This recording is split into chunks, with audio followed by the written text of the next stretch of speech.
Hello friends, welcome to சமையல் புதிதும்.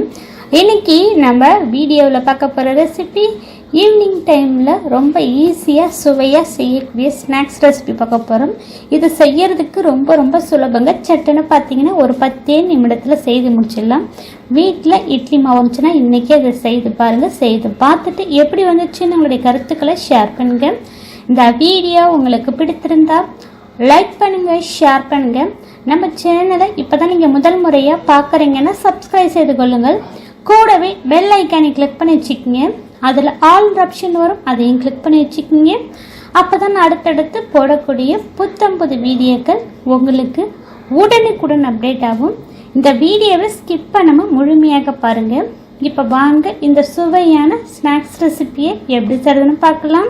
Snacks செய்யறதுக்கு 1 cup அளவுக்கு அதிக புளிப்பு சுவை இல்லாத இட்லி மாவாக எடுத்துருக்கேங்க.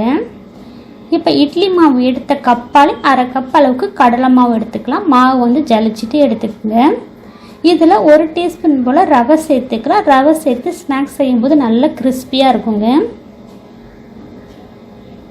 இது எல்லாம் சேர்த்ததுக்கப்புறம் 2 பெரிய சைஸ் வெங்காயம் நல்ல பொடியாக நறுக்கிட்டு சேர்த்துக்கணும். உப்பு வந்து நம்ம ஆல்ரெடி ஏற்கனவே இட்லி மாவில் உப்பு சேர்த்துருப்போம். இப்போ சேர்த்த கடலை மாவுக்கு மட்டும் கொஞ்சமாக உப்பு சேர்க்குறேன். 1/4 டீஸ்பூன் பெருங்காயத்தூள், 1/4 டீஸ்பூன் சீரகம், ஒரு சின்ன துண்டு இந்தியை வந்து தட்டிட்டு 1 பாதிமாக சேர்த்துருக்கேன். பச்சை மிளகாய் காரத்துக்கு 2, கருவேப்பிலை மல்லி பொடியாக கட் பண்ணிட்டு சேர்த்துருக்கேன். இது எல்லாம் சேர்த்து நல்லா மிக்ஸ் பண்ணிக்கலாம். தண்ணிலாம் தேவை கிடையாது. இட்லி மாவில் இருக்க தண்ணியே போதுமான அளவில் இருக்குங்க.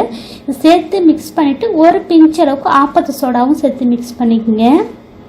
இப்போ மாவு நல்லா மிக்ஸ் பண்ணதுக்கப்புறம் எண்ணெய் நல்லா சூடுபடுத்தி வச்சுருக்கேன். எண்ணெய் சூடானதும் அடுப்பு மிதமான தீயிலே வச்சுட்டு உங்களுக்கு எந்த சைஸில் போண்டா தேவையோ அதுக்கேற்ற மாதிரி போட்டுக்குங்க.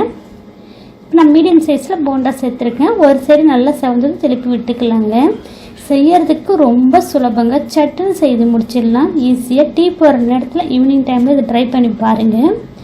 இப்போ நல்லா 2 சைடும் திருப்பி விட்டு செவந்ததும் எண்ணெயை வடிச்சிட்டு ஒரு பிளேட்டுக்கு மாற்றிக்கலாம்.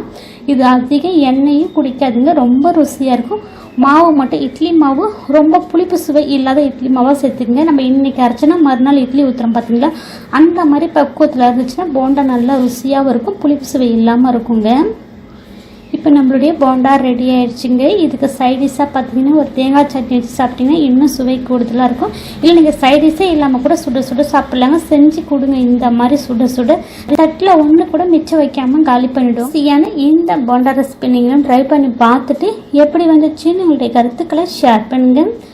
இந்த வீடியோ உங்களுக்கு பிடித்திருந்தால் லைக் பண்ணுங்கள், ஷேர் பண்ணுங்கள்.